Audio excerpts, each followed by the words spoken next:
భారత్ మాతాకి. నేను హరీష్ రావు గారు ఫోన్ ఒక నిమిషం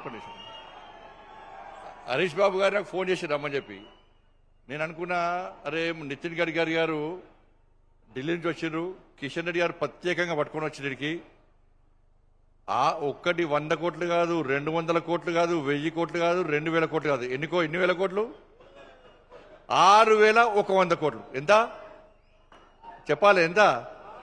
మరి గిన్ని వేల కోట్ల రూపాయలు నితిన్ గడ్కరీ మనకి ఇస్తే గింత సప్పగుంటుందా అన్న కేసీఆర్ మీటింగ్ అని ఏదైనా?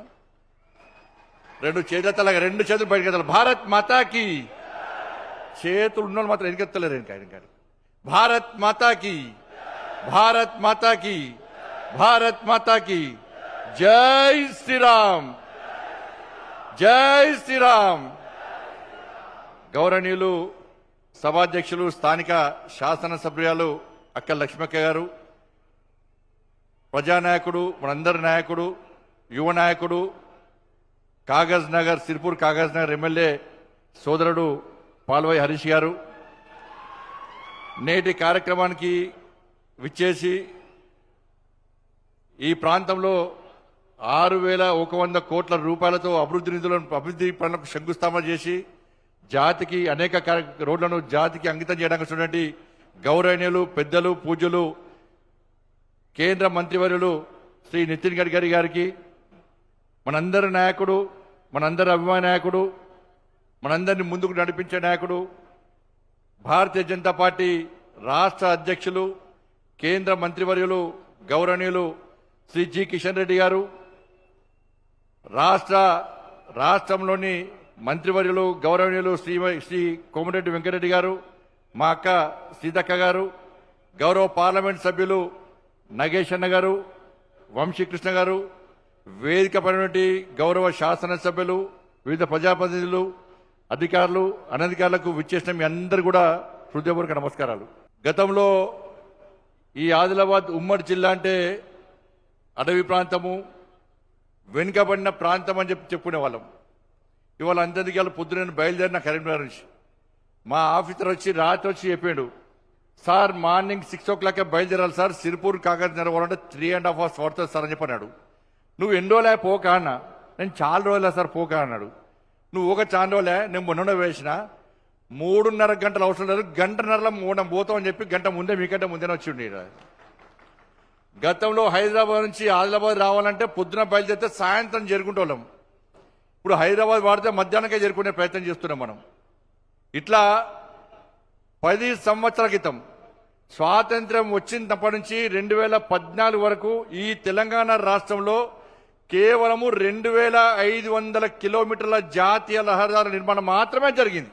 2500 కిలోమీటర్లు. కానీ ఈ 10 సంవత్సరాల కాలంలో నరేంద్ర మోడీ గారి ప్రభుత్వం వచ్చిన తర్వాత శ్రీ నితిన్ గడ్కరీ గారి నేతృత్వంలో 2014 నుంచి ఇప్పటి వరకు దానికి రెట్టింపు 5100 కిలోమీటర్ల జాతీయ రహదారి నిర్మాణం జరిగిందంటే ఒక్కసారి ఆలోచించండి. వాళ్ళ దాని ఆదిలాబాద్ వెనుకబడిన ప్రాంతం కాదు, ఆదిలాబాద్ వెనుక పడేసిన ప్రాంతం. గతంలో పాలకులందరూ నిర్లక్ష్యం చేయడం వలన, గత ప్రభుత్వాలు పట్టించుకోకపోవడం వలన ఇలా ఆదిలాబాద్ ప్రాంతం ఉమ్మడి జిల్లా అంతా కూడా వెనుక పడేసింది తప్ప వాళ్ళ నరేంద్ర మోడీ గారి ప్రభుత్వం వచ్చిన తర్వాత ఆదిలాబాద్ వెనుక పడేసిన ప్రాంతం కాదు, వెనుకబడిన ప్రాంతం కాదు, ఇది కూడా అభివృద్ధి చెందుతున్న జిల్లా, అభివృద్ధి చెందాల్సిన జిల్లా అని చెప్పి వాళ్ళ అనేక కనెక్టివిటీస్, అనేక జాతీయ రహదారులు నిర్మాణం చేపడుతున్న ప్రభుత్వం నరేంద్ర మోడీ గారి ప్రభుత్వం. ఇవాళ 2014 నుంచి ఇప్పటి వరకు కూడా తెలంగాణ రాష్ట్ర అభివృద్ధికి నరేంద్ర మోడీ గారి ప్రభుత్వం అనేక రంగాలుగా సహకరిస్తున్నది. ఇవాళ కేవలం జాతీయ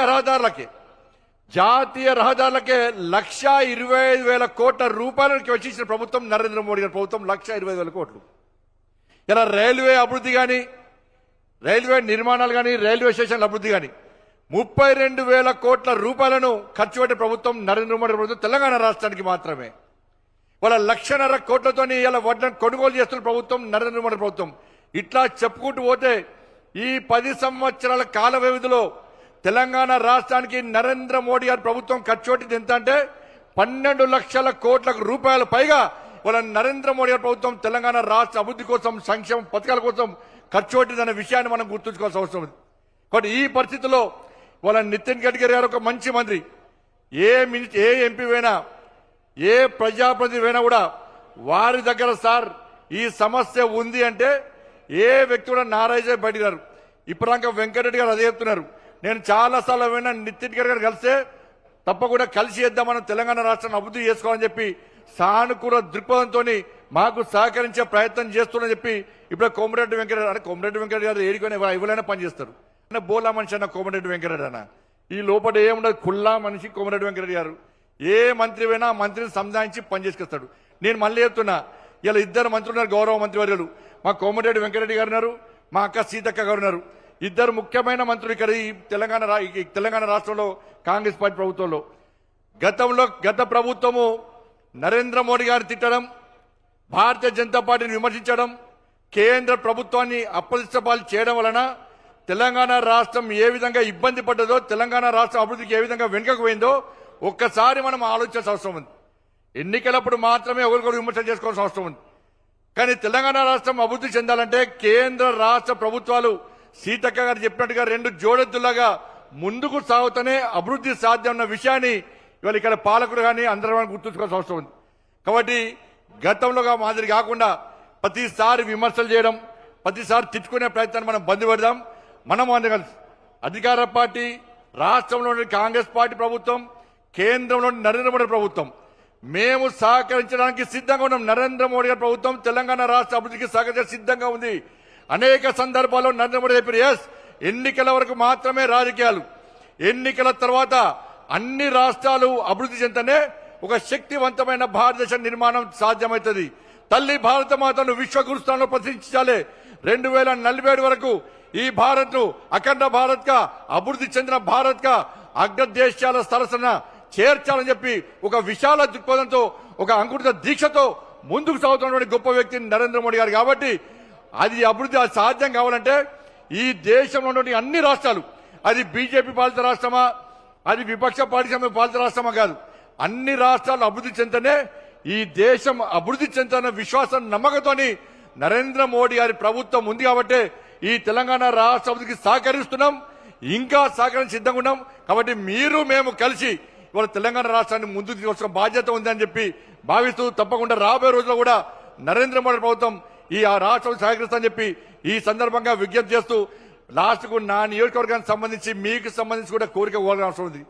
మా వెంకటరెడ్డి గారిని కోరుతున్నాను, దయచేసి వెంకటరెడ్డి గారు, వెంకన్న అన్న ఇప్పుడే నితిన్ గడ్కరీ గారు ప్రామిస్ చేసిన ఒకటి, హైదరాబాద్ మంచిర్యాల వరకు రాజీవ్ రహదారి ఉండే, అది నాగపాము లెక్కున్నది, ఎటు పోతుందో తెలియదు. అది క్వాలిటీ లేకుండా పనులు చేసారు దాన్ని. గత ప్రభుత్వం కూడా, గత పాలకులు కూడా ఇది క్వాలిటీ లేకుండా పనిచేస్తున్నారని చెప్పి శాసనసభ కమిటీలు వేసారు, విచారణ కమిటీలు వేసారు. ఆ విచారణ కమిటీ 7 రోజులు క్వాలిటీ లేకుండా పనిచేశారు. వాళ్ళ ప్రజలు ఇబ్బంది పడుతున్నారు. ఇవాళ కేంద్ర ప్రభుత్వము అన్ని జిల్లా కేంద్రాలతో రాష్ట్ర రాజధాని హైదరాబాద్ కు కనెక్టివిటీ ఉండాలని చెప్పి 32 జిల్లాలతో జాతీయ రహదారులతో హైదరాబాద్ హెడ్ క్వార్టర్కి వాళ్ళ దేశ రాజధానికి, రాష్ట్ర రాజధానికి కనెక్టివిటీ ఇచ్చిన ఇవాళ. కాబట్టి హైదరాబాద్ నుంచి ఈ మంచిర్యాల వరకు రాజీవ్ రహదారి అవుతుందో అది గుంతలు పడి ఇబ్బంది పడే ప్రభావం ఉంది. కాబట్టి నేను కోమటిరెడ్డి వెంకటరెడ్డి గారికి విజ్ఞప్తి చేస్తున్నా, మీరు దయచేసి ముఖ్యమంత్రి గారితో మాట్లాడండి. ఆ కాంట్రాక్టర్ యొక్క సమస్యను పరిష్కరిస్తే దాన్ని జాతీయ రహదారిగా నిర్మాణం చేయడానికి ఇప్పుడే నితిన్ గడ్కరీ గారు ప్రామిస్ చేశారు. కాబట్టి మనందరికీ సౌలభ్యంగా ఉంటుంది. కాబట్టి దయచేసి ముఖ్యమంత్రి గారితో మాట్లాడి ఆ సమస్యను పరిష్కరించి కరీంనగర్, హైదరాబాద్ నుంచి మంచిర్యాల వరకు ఆ రాజీవ్ రహదారిని జాతీయ రహదారిగా నిర్మించడానికి సహకరించాల్సిగా కోరుతూ, ఉదయమే ఇంత పెద్ద ఎత్తున తరలి వచ్చినటువంటి మీ అందరూ కూడా హృదయపూర్వక ధన్యవాదాలు తెలియజేస్తూ ముగిస్తున్నాను. భారత్ మాతాకి జై, జై శ్రీరామ్.